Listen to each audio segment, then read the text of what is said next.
샬롬. 우리 샬롬. 성도님들, 어제 밤에 잘 주무셨습니까? 예, 저도 인사를 한번 하고 시작하겠습니다. 잘 주무셨습니까? 인사하겠습니다. 서로 옆에.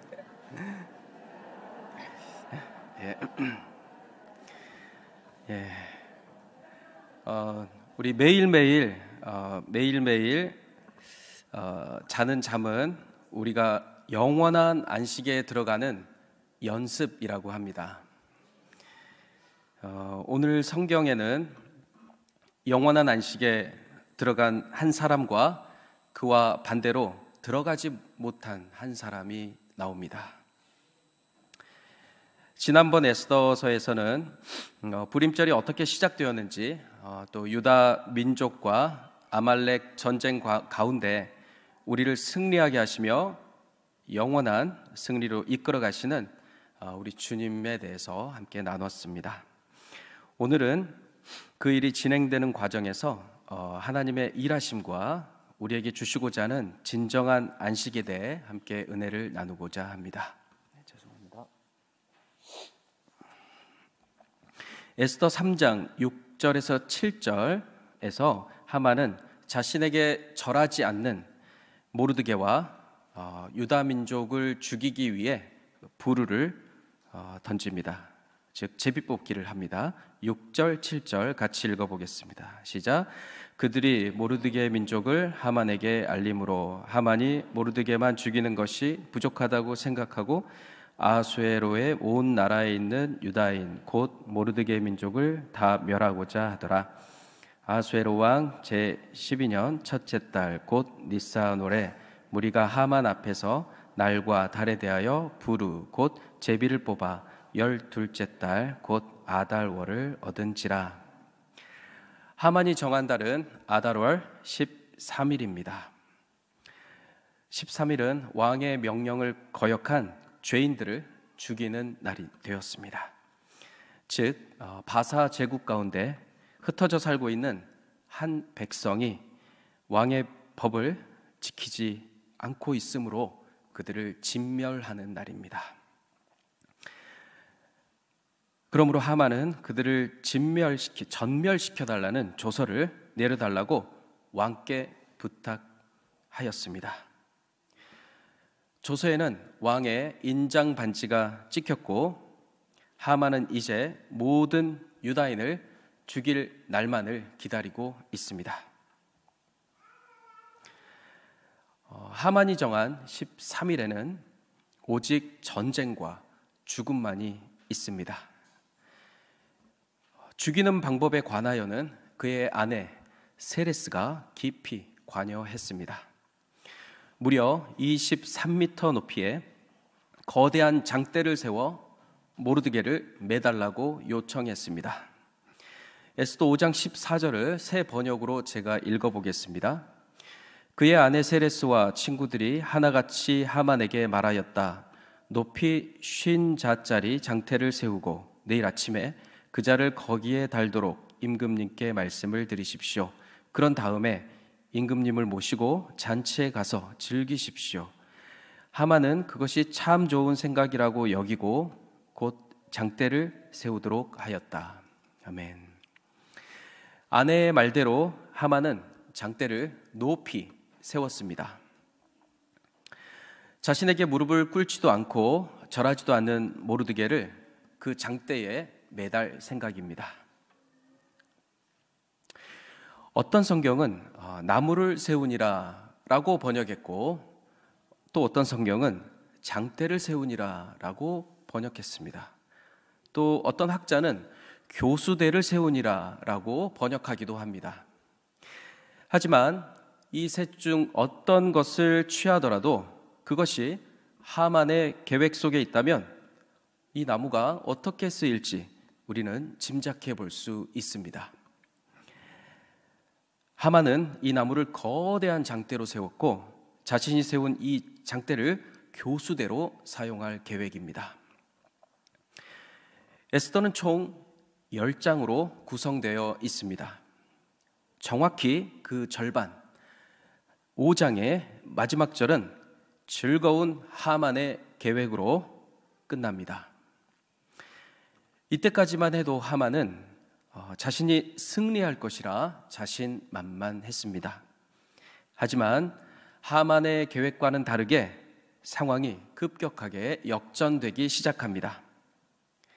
이제 후반전이 시작됩니다. 우리의 인생과 같습니다. 6장입니다. 6장 1절 그날 밤이라는 말로 시작합니다. 함께 우리 6장 1절을 읽어보도록 하겠습니다. 시작. 그날 밤에 왕이 잠이 오지 아니하므로 명령하여 역대일기를 가져다가 자기 앞에서 읽히더니. 아멘. 하만이 자신의 집 마당에 장대를 설치한 바로 그날 밤입니다.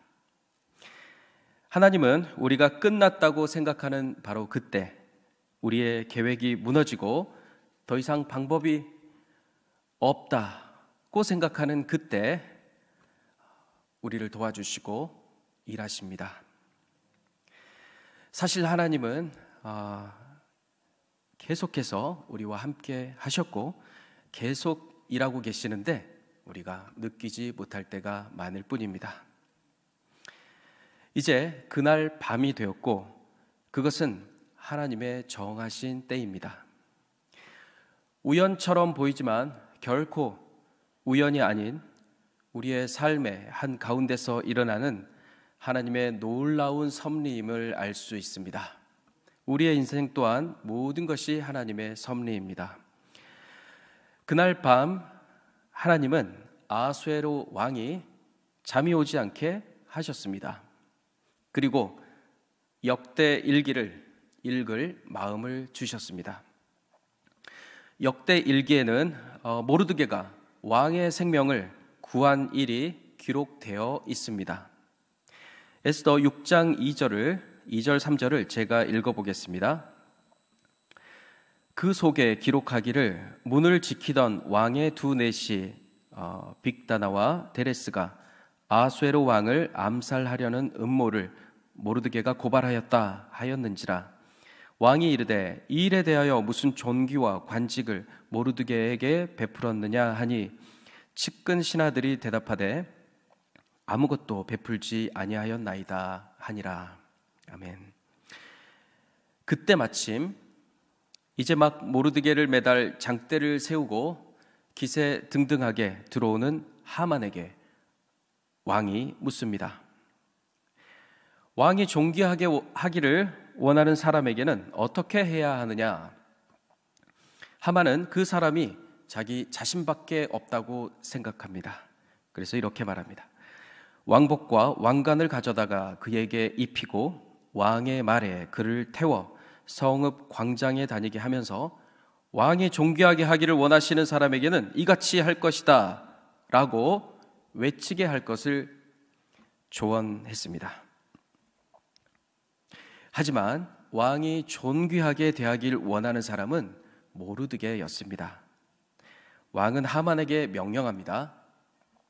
성중 거리로 다니며 이렇게 외쳐라. 그렇게 외쳐라. 하만의 너 말대로 이렇게 거리를 한 바퀴 돌고 온 하만은 머리를 싸매고 집으로 돌아왔습니다.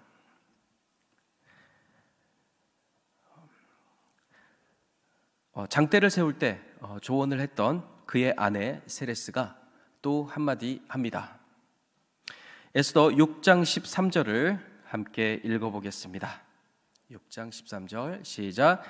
자기가 당한 모든 일을 그의 아내 세레스와 모든 친구에게 말하매 그중 지혜로운 자와 그의 아내 세레스가 이르되 모르드게가 과연 유다 사람의 후손이면 당신이 그 앞에서 굴욕을 당하기 시작하였으니 능히 그를 이기지 못하고 분명히 그 앞에 엎드러지리이다. 아멘. 아내 세레스는 하만에게 분명한 사실 두 가지를 말했습니다. 첫째, 남편 하만은 모르드게 앞에서 굴욕을 당하기 시작했다. 둘째, 모르드게가 진짜 유다 사람의 후손이라면 하만은 그를 절대 이기지 못하고 분명히 그의 앞에 엎드러진다. 하만은 모르드게가 유다 사람이라는 것을 알고 있습니다. 그렇다면 이제 하만은 모르드게 앞에서 굴욕을 당하기 시작했으니 그를 절대 이기지 못할 뿐만 아니라 그의 앞에서 엎드러질 날만 남은 것입니다. 에스더 7장 9절에서 10절, 9절 10절을 제가 읽어보겠습니다. 9절과 10절입니다. 왕을 모신 내시 중에 하르보나가 왕에게 이르되 왕을 위하여 충성된 말로 고발한 모르드게를 달고자 하여 하만이 높이가 50규빗 되는 나무를 준비하였는데 이제 그 나무가 하만의 집에 섰나이다. 왕이 이르되 하만을 그 나무에 달라. 모르드게를 매달려고 한 나무에 한 나무에 하만을 다니 왕의 노가 그치니라. 아멘. 모르드게를 달고자 했던 바로 그 장대에 하만이 달리자 왕의 노가 그쳤습니다. 왕의 노가 그친 것은 죄인으로 하여금 죄값을 치르게 했기 때문입니다. 그리고 이 이야기의 결말에 대해서 에스더 9장은 이렇게 말하고 있습니다. 우리 다 함께 21절, 22절 함께 읽어보겠습니다. 시작. 한 규례를 해마다 아달월 14일과 15일을 지키라. 이날에 유대인들이 대적에게서 벗어나서 평안함을 얻어. 모든 유다인들이 대적에게서 벗어나 평안함을 얻게 됩니다. 오늘 모르드게와 하만의 장대 이야기를 통해 저는 하나님의 영원한 안식에 대해서 묵상해 보았습니다. 성도님들은 샬롬을 원하십니까? 마음이 평안한 걸 말합니다. 아마도 그럴 것입니다. 저도 항상 그렇습니다. 가정의 샬롬, 건강의 샬롬, 재정의 샬롬, 관계의 샬롬 등 우리 삶의 모든 영역에서 우리는 하나님의 평강, 하나님의 안식을 매일매일 경험하기를 원합니다. 여러분과 저가 그런 평안을 매일매일 경험했으면 좋겠습니다. 아멘. 그러나 우리는 이런 안식을 누리지 못할 때가 많습니다. 어떤 문제로 인해 밤잠을 설치기도 하고 그로 인해 몸까지 약해질 때가 있습니다. 창세기 3장을 보면 사탄이 뱀으로 가장해 하와를 속여 뭔가를 빼앗으려고 합니다. 창세기 3장 1절입니다.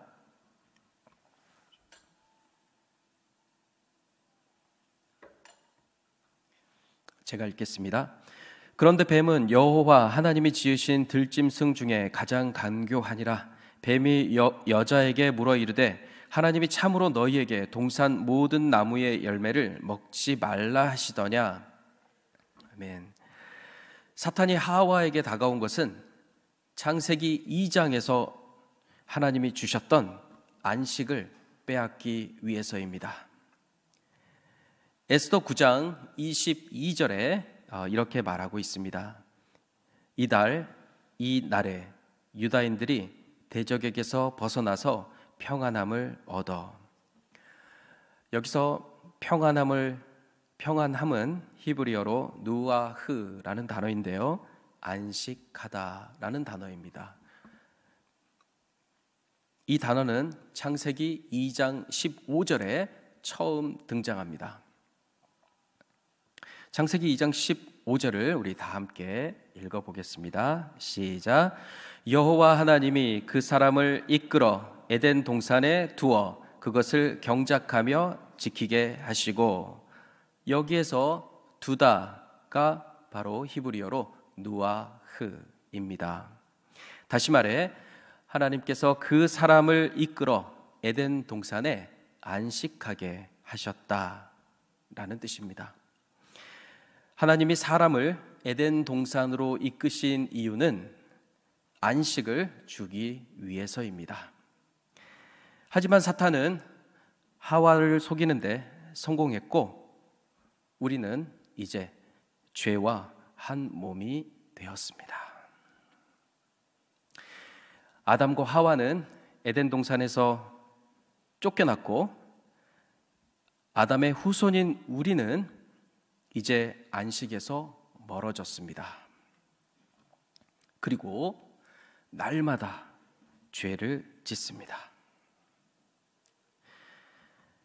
우리는 안식에서 멀어졌을 뿐만 아니라 죄로 물든 우리는 매일 아침 해가 뜨면 한 가지 생각과 싸웁니다. 시편 14편 1절에 이런 말이 있습니다. 어리석은 자는 그의 마음에 이르기를 하나님이 없다 하는도다. 하나님은 없다. 내 인생의 주인은 나다. 내가 가진 것은 내 것이다.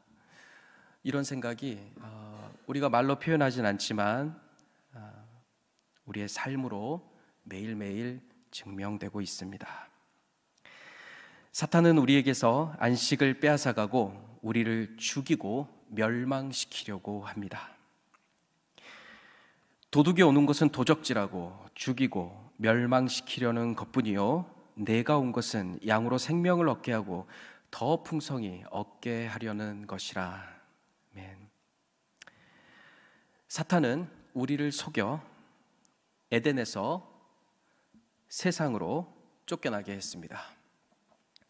우리를 안식으로부터 멀어지게 한 것입니다.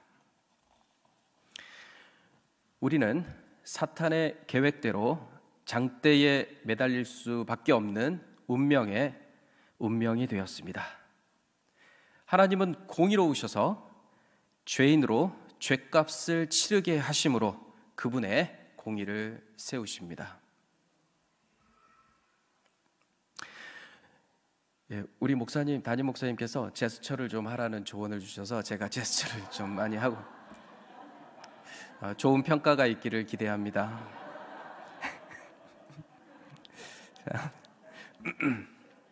예, 그렇고요. 제가 많이 배우고 있습니다. 자, 사탄은 우리를 에덴에서 세상으로 옮기는 데 성공했습니다. 굉장히 진지한 얘기입니다. 사탄은 우리를 안식에서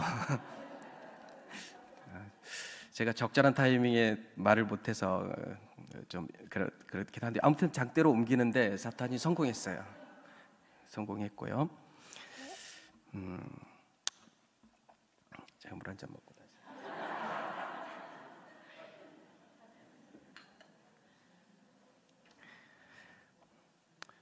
전 세계에서 가장 유명한 설교가가 있었는데 그분이 제스처를 잘 사용했다고 해서 제가 사용하고 있습니다. 우리는 안식에서 장대로, 축복에서 저주로, 또 생명에서 죽음으로 옮겨졌습니다. 하지만 우리에게는 단 한 가지 유일한 소망이 있습니다. 그것은 장대에서 다시 안식으로 우리를 데려가실 그분을 바라보는 것입니다. 하나님은 에스더서를 통해 우리에게 두 가지 분명한 결론을 미리 보여주고 계십니다. 모르드게는 하만을 멸망시킨다. 모르드게는 유다 민족을 구한다. 바로 우리에게 하는 말입니다. 히브리서 말씀에 보면 예수님은 두 가지 일을 하십니다. 자녀들은 혈과 육에 속하였음에 그도 또한 같은 모양으로 혈과 육을 함께 지니심은 죽음을 통하여 죽음의 세력을 잡은 자 곧 마귀를 멸하시며 또 죽기를 무서워함으로 한평생 매어 종 노릇하는 모든 자들을 놓아주려 하심이니. 하나님이신 예수님은 장대가 세워진 이 세상에 사람으로 오셔서 우리를 대신해 그 장대에 매달리셨습니다. 이 순간은 사탄의 승리가 시작되는 듯 보였습니다.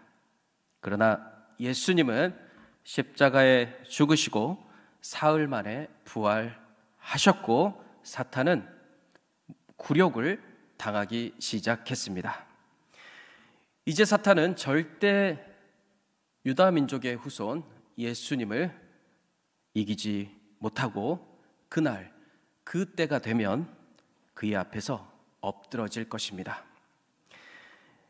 예수님은 한평생 죄에 매여 종 노릇하던 우리에게 영원한 안식을 주셨습니다. 할렐루야. 그렇다면 우리는 어떻게 이 땅에서 안식을 누릴 수 있을까요? 첫 번째로 우리는 우리의 죄를 날마다 십자가에 못 박아야 합니다. 예수님이 우리 대신 장대에 높이 달리심으로 우리의 죄값을 치렀습니다. 그러므로 그 십자가에서 나 또한 죽고 예수의 생명으로 사는 것입니다. 그래서 사도 바울과 같이 우리도 이렇게 고백합시다. 나는 날마다 죽노라. 두 번째, 예수님과의 사귐이 있어야 합니다. 남편은 아내와 함께 있을 때, 자녀들은 부모와 친밀한 관계에 있을 때 안식을 누립니다. 저는 요즘 갑작스럽게 주말 부부를 하고 있는데요. 주말에 금요일에 아내가 오면 혼자 있던 집이 꽉 찬 느낌이 듭니다. 혼자 있을 때도 정신없이 바쁘게 지내고 또 잘 먹고 잘 자는데 뭔가 텅 빈 느낌이 있습니다. 아내만이 채울 수 있는 자리가 있는 것입니다. 우리는 예수님의 신부이기 때문에 우리의 영혼에는 주님으로만 채워지는 주님의 자리가 있습니다. 바로 우리의 마음입니다. 주님과 친밀한 사귐이 있을 때 날마다 안식을 누리게 됩니다. 사랑하는 사람을 만나면 2시간, 3시간 이야기를 해도 너무 즐겁고 또 만나서 이야기하고 싶습니다. 시간 가는 줄 모르고 즐겁습니다. 하지만 어떤 사람은 2, 3분만 만나도 일을 하는 것 같은 느낌이 듭니다. 자꾸 시계만 쳐다보게 됩니다. 그 두 가지를 나누는 기준은 무엇일까요? 바로 친밀함입니다. 다른 말로 창세기 2장의 안식이라고도 할 수 있습니다. 우리가 사랑하면 그 사람으로 가득 채워지는 것처럼 우리가 하나님을 사랑하면 하나님으로 우리의 마음이 가득 채워지고 우리의 삶 또한 가득 채워집니다. 세 번째, 좀 더 실제적으로 우리가 서로 평안을 선포하는 것입니다. 우리 옆에 계신 분과 함께 인사해 보겠습니다. 샬롬. 샬롬. 예, 평안, 안식이란 단어입니다. 주님의 이름으로 날마다 평안하세요. 우리나라 말로는 안녕하세요 하고 똑같은 말이죠. 제가 대학생 때 CCC 활동을 대단히 열심히 했는데요.